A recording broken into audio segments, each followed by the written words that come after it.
In the first video, we used several tools to create this building enclosure.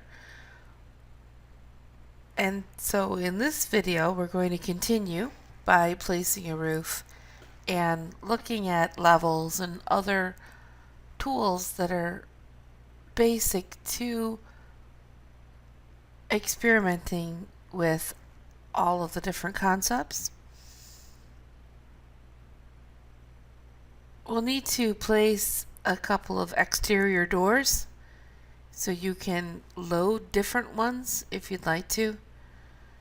Look for the exterior doors. We'll come back to the curtain wall door as we start to look at different wall settings. So go ahead and finish up your model in regards to having a couple of exterior doors. Let's go to the south view and take a look at creating a level. Right now there is a level 1 and a level 2, and we will be adding a foundation here when we add a site topography next week. So we have level 1 and 2. We'd like to create a level 3. In the top right corner of the architecture tab, you can click on level and then rest your pointer on the top left corner of level 2.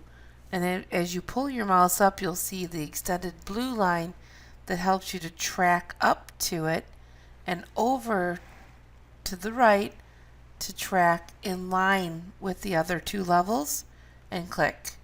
So you're clicking 2 points, but you're tracking to those points to line them up with the other two levels. If you highlight now level 3, which is a new level, you can right click and pick rename and rename it roof or roof level.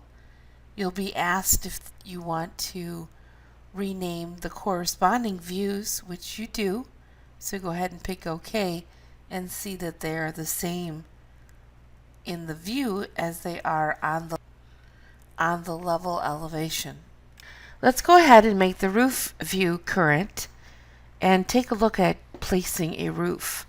In the architecture tab, we can place a roof by footprint. And similar to the other tools that we've been using, you can draw that roof several different ways, of which we'll be taking a look at. And we'll change the overhang in the options bar to whatever you'd like. An important part of creating a roof is defines slope, with no check mark in the box here on the top left. When you select the roof edge, that edge will not be sloped. So the left and the right sides are gable, and the top and the bottom have those little triangular symbols that represent the slope. Pick the green check mark, and you'll be asked if you want to attach the walls to the roof, which you do, and you'll see that the cut plane is cutting part of the roof in the view, but in the 3D view you have here the walls attached to the roof already.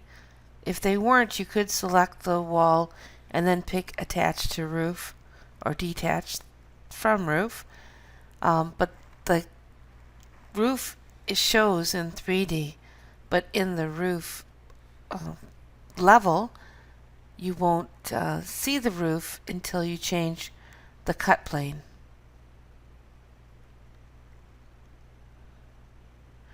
So back in the roof level here,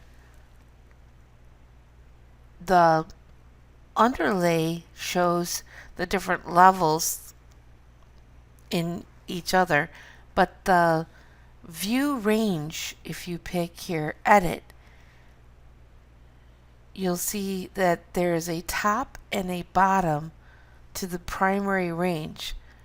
And so if you increase the top and the cut plane, you'll be able to see the rest of your roof. I used 35 feet It depends on how far up your roof goes and what the slope is.